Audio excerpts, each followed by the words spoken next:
The first story is as follows.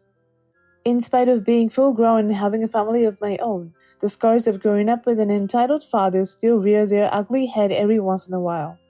This particular event was one that, in all likelihood, saved my life. I shared it now to pay respects to the beloved grandfather who stood up to my dad. This happened many years ago, but it was monumental enough to stay with me forever. I was home in Texas for a visit, as my dad was stationed in Germany. My father didn't accompany us on this visit with my grandparents. So, by this point, I was 15 and starting to suffer emotional problems due to the stuff my dad was heaping on me. I was withdrawn, my hair was starting to fall out, and I had constant panic attacks. My sweet grandparents could see that I wasn't well. My dad had mistreated me pretty much my whole life, and secrecy and denial were embedded in my psyche. When they asked me if my dad had done this or that, my knee-jerk response was to deny, deny, deny. After 3 weeks, my 16th birthday came around. My mom had agreed to extend her stay long enough for me to be in the state to celebrate. Now, my grandfather had the habit, since I was a young girl, of heading down to a local cafe every morning to have coffee with a group of men from the community. I never thought anything of it, nor did anybody else. That was his coffee time, end of story. One day, not long before we were due to fly back overseas, my granddad asked me to go to coffee with him. I politely declined.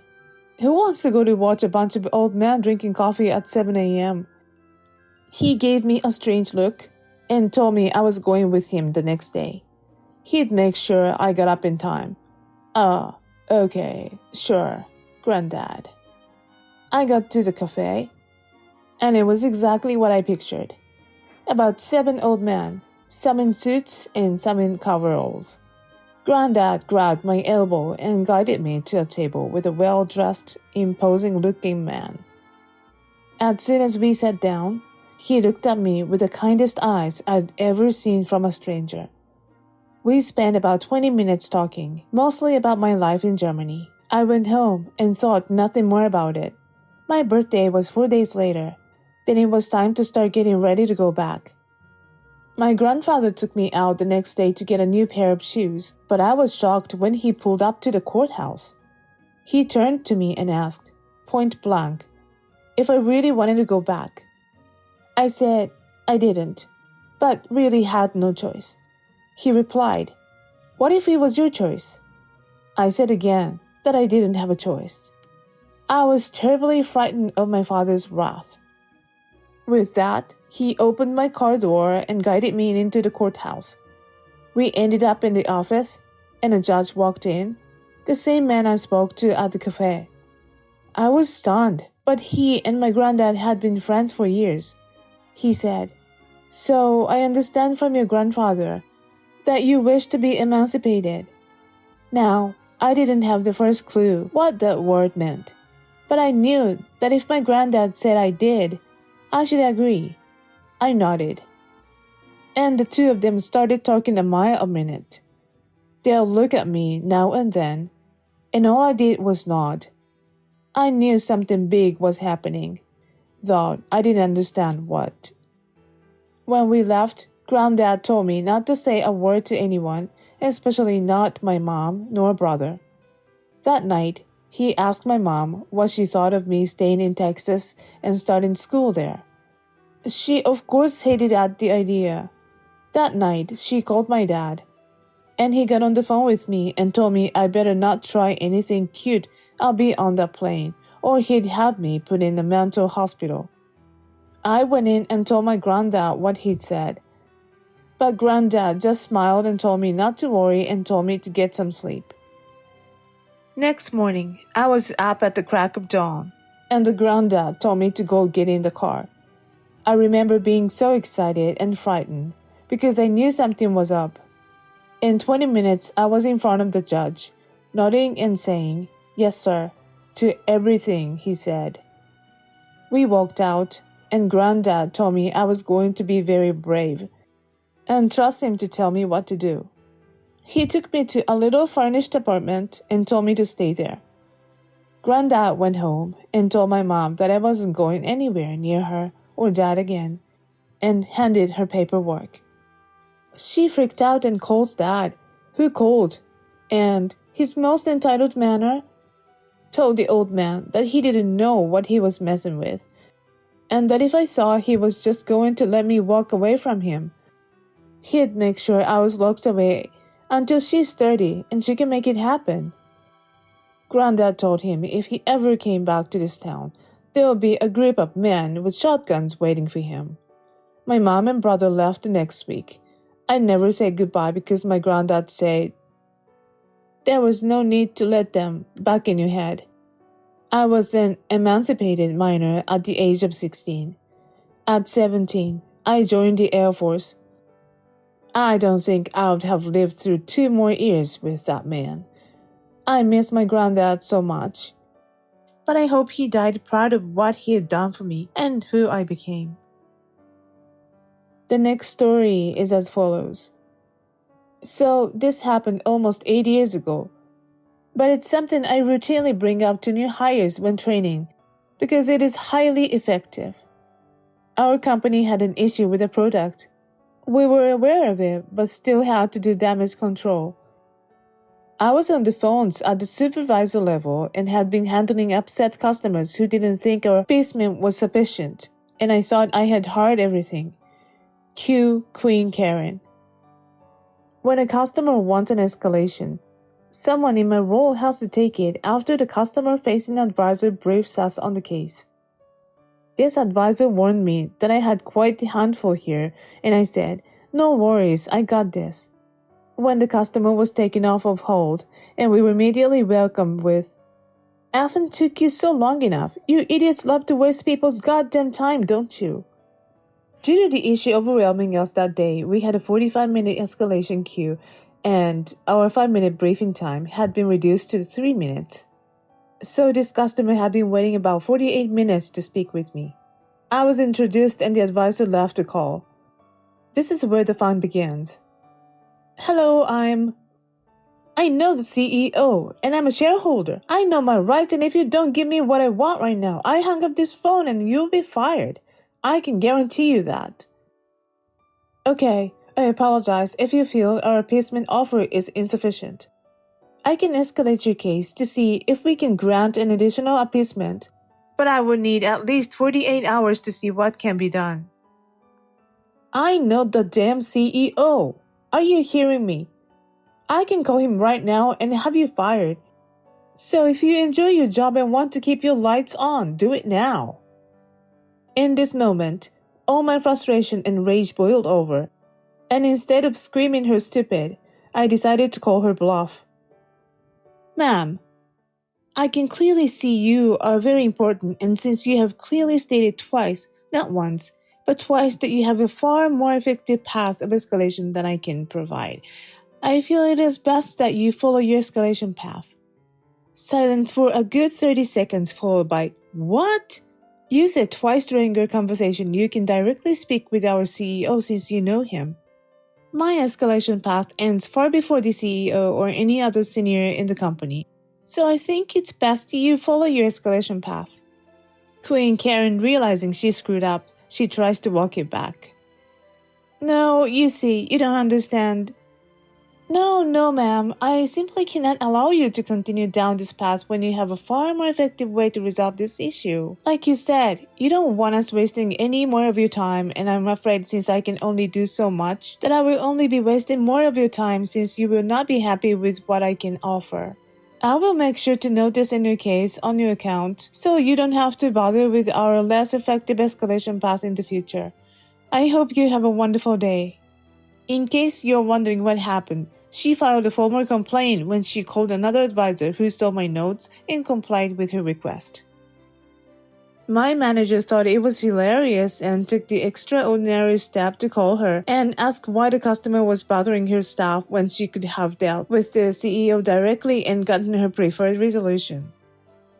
Queen Karen was dumbfounded that we actually believed her and whined about getting the appeasement. My manager held the line on denying appeasement and advised the customer to choose her words more carefully going forward. So yeah, if you call tech support and say you personally know the CEO of the company, you may get an advisor I train who will close your case and refer you to your escalation path. The next story is titled as Posted a free barbecue and got yelled at and told I deserve bad karma. This just happened 30 minutes ago. I had a barbecue, posted it to Facebook Marketplace for free. We are getting renos done and our balcony will be replaced, so I couldn't keep it. Anyway, I got 104 messages for this thing. Messaged the very first person back, and they said they will come at 6 p.m. today. Spend the time cleaning it and bringing it downstairs to the parking garage, not easy. And she no shows. I was annoyed, so I slapped a free sign on it and put it to the curb. I live on a quieter street, so I decided to message a few of the first respondents and drop them a pin and let them know that I've put it on the curb and it's first come, first serve. I go out 2 hours later and nobody has picked it up. So I opened Facebook to let a few more people know when I see one of them messaged me saying she's recently divorced with 2 kids, doesn't have a lot of money at the moment, and she's asking if I would be willing to hold a barbecue for 30 minutes while she drives there. She said she will get into her car this minute if I can. I agreed and pulled it into our parking garage out of sight from our street. I put a sign on it for my neighbors, just letting them know someone will be picking it up in 30 minutes and please do not touch it. I did not bother messaging the people I sent the pin to because I thought a reasonable person would expect the barbecue to be gone off the curb after more than 2 hours, and to be honest, it's free, so I just don't care that much. I go check my mail, and when I come back, there's a car in the parking and 2 people unscrewing the side arms. I asked them if one of them was Carrie, and they said no. I asked them why they're taking the barbecue apart then, and the guy says I told him he could have it. I said I dropped the general pin to the curb and said first come first serve. I said it was no longer on the curb and therefore it's no longer available. It had already been 2.5 hours at this point, and the lady coming for it messaged to say she's 8 minutes away, and I apologized. I explained the whole situation to Bob, but he's not having it. He insists that he's here and it's his. I told him he's on my property and it belongs to me, and I'm saying it's not. I point out that he has entered our garage out of view of the street. He showed me that he messaged me to say okay. I showed him the 104 other messages I received about it because he won't believe that I didn't specifically invite him to my home and promised him a barbecue. I said that's not a confirmation and you knew there was a chance that you would come here and there would be no barbecue. At this point, his wife says, "That's really bad business." And I respond, "It's not business, it's a free barbecue." At this point, they start yelling at me and threatening me with karma. Thank God I live in a building with good security. I told them my karma is giving a nice barbecue to a struggling person for free. And it's bad karma on them to act like this over an honest mistake in a person who is just trying to do the right thing. At this point, my neighbor come out and he backs his car out. But when I say it's bad karma on them, he stops his car facing me, and there was honestly a moment I thought he might run me over. Anyway, they left, and 2 minutes later, the nicest person shows up, and me and my neighbors helped her take apart the barbecue and pack it to move. The whole time she is so grateful, and at the end she's like, "I really believe in karma. Thank you so much for this, and I hope somebody pays it forward to you." Laugh out loud. What do we think? Was I wrong? Or were these people entitled? I get being annoyed, but that's the chance you take for first come first served. I personally would have just said, "Okay, thanks anyway," and walked away. What the fuck? The next story is as follows. I live in a middle upper class neighborhood. Everybody is very friendly, and it's right next to a school. My neighborhood is in the east side of Pennsylvania, and if anyone lives near there, you will know about the snow. We got about 6 inches of snow, so of course, school was canceled. This isn't important until later, but I also have a service dog. I woke up at about 7 a.m. and decided to go outside and play with my dog. We were having fun running around when I noticed my neighbor trying to get in his car. Now I don't know what happened, and it's not my business, but my neighbor is wheelchair bound. He drives his car with those special handles you attach to the pedals. Anyway, I noticed him trying and failing to get through the 6 inches of snow on his driveway, so I decided to help him out. I went to my shed, grabbed a shovel, and some rock salt. I walked over and offered to shovel his driveway so he could go wherever he needs to be. My neighbor accepted and thanked me for being so helpful. Then he went back inside. Over the course of the next 45 to 60 minutes, I shoveled his driveway and salted it. My dog sat at the edge the whole time, ready for action like the good girl she is. After I was done, I told my neighbor, who thanked me again, and started walking away. Suddenly the clouds became dark, and it started storming, thunder and lightning everywhere. The devil had arrived, but not really. The entitled mom was walking down the street and noticed me while I was finishing up. Then she decided to strike. Hey, so I noticed you shoveled neighbor's driveway and I was wondering if you could shovel mine? Sure, I'll do it for $10. But you shoveled his driveway for free. If you haven't noticed, he can't move his legs or shovel the driveway himself. Well, I have kids and I need to drive to the store to feed them. Well, what's stopping you from shoveling? You seem perfectly fine to me. Can't you just help out a mother? Give me $10 and I will. You dumb millennials have no respect for anyone. I am a hard-working mother and you have no right to refuse what I tell you to do. This lady has the audacity to try to grab my arm and try to pull me. What the heck is wrong with you? Get away from me. My dog, although on a job, is very protective of me. At this point, she stands in front of me and growls at the lady. Your dog is crazy. She's going to attack me. If she does, I'll have her put down. And I then yelled out, Sick them, girl. And the dog lets out a single bark. Not even that scary. And the entitled parent runs for her life. Taking off dog's vest so she's not on duty and throws stick near entitled parent. She doesn't see it. Get it, girl, get it. And my dog takes off towards the stick. And a woman turns around and a sheer terror fills her face as she sees my dog bearing towards her. Laughing, I went home after that and gave her extra treats and pats for doing a big protect. Hope everyone near me has a wonderful snow day. The next story is titled as Former co-worker demands a job because she is a mother. In my previous job, I was a mid-level manager and I was assigned a small team to lead. This team was composed of 4 members. 3 of them were very hard workers who always finished their jobs and tried to learn as much as possible.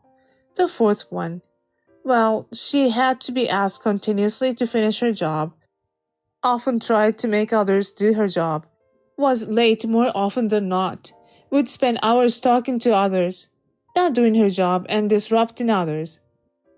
I often asked my boss permission to fire her, but he pitied her because she is a single mother. She is, as in she is not married nor dating her kid's father, but the father and his parents live next to her, and her parents and are all very much involved in the kid's life.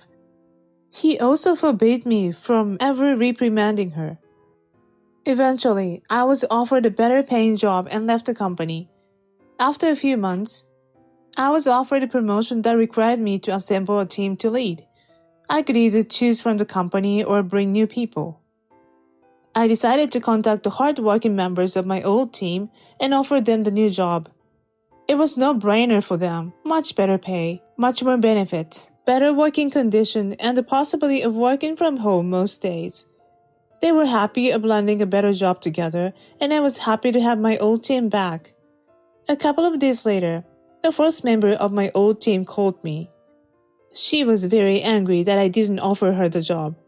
Knowing that as a mother she could use the benefits and working hours, she demanded I hired her too, but I refused. Since I had no one forbidding me from being honest, I told her that her work ethics and performance are terrible, and that hiring her would be worse for me. There were so many more things I wanted to say, but I bit my tongue. She called me some names and hung up. Later that day, I received the weirdest and most stupid call of my career. The HR manager from my former company called me. This has to be the most stupid HR manager I've met. I have so many stories of her incompetence. Apparently, after calling me, my former coworker was angry and upset. HR noticed and asked what was wrong, and she told them. So the HR manager called me to reprimand me for making her upset, for treating my team unfairly, and demanding that I either offered her a job in my new company or apologized. I laughed, argued with her for a bit, and hung up. The next story is as follows. I work at a popular high-priced restaurant, and we get new employees often, but the owner, who is also the general manager, hired some new faces, and he put me in charge of them. I'm not a manager. The actual managers that were working with me made it clear that they were putting the responsibility of entitled jerk onto me. Immediately, I didn't like this guy. He was unprofessional and rude, but when he found out he was older than me, all respect went out the window. He refused to listen to me and follow orders. I'm a rather short girl, and he's belittled me on my weight as well as my age. Entitled Jack was also racist to me as well, and let other staff and guests know his opinions very aggressively. On to why he was fired. The owner of restaurant next door is friends with the owner of the restaurant I work at. They are business partners and have corporate ties with each other. This is where the owner's son comes in. The son's dad is the owner next door. He, his father, and my general manager are on a poster in the back room. The family has owned restaurants for years. I don't know their race, but I know they're from overseas anyway. They have a thick accent, and sometimes it's hard to understand them the first try. Son walks in, and I had a difficult time understanding his accent, and after a few minutes of trying to understand each other, we got his order in. Entitled Jerk got annoyed listening to my conversation and started making comments like, "You're an idiot, learn English," and mumbling, "Go back to your country." Son heard this and layered on his accent, making it even more difficult and playing it up while asking Entitled Jerk questions about our food. Entitled Jerk was noticeably pissed off and started yelling racist and anti-immigrant things at the son. He ended his rant with, "If I was the owner, I'd ban all towel heads from this establishment." The son perked up and in almost perfect English with a little deductible accent said, "I'm the owner." Entitled Jerk went off again, claiming how he was lying, until he realized that the son was one of the co-owners. You would expect an apology, right? One last-ditch effort to save your job. Not from Entitled Jerk. I could tell he was flustered and messed up, but he held his ground and doubled down. He then claimed that it wasn't fair for the son to be a co-owner because it was taking away jobs from Americans. Son smiled very big and asked me to write a witness report while he's called the general manager and his dad. The next day, Entitled Jerk was fired and hopefully never have to deal with him again.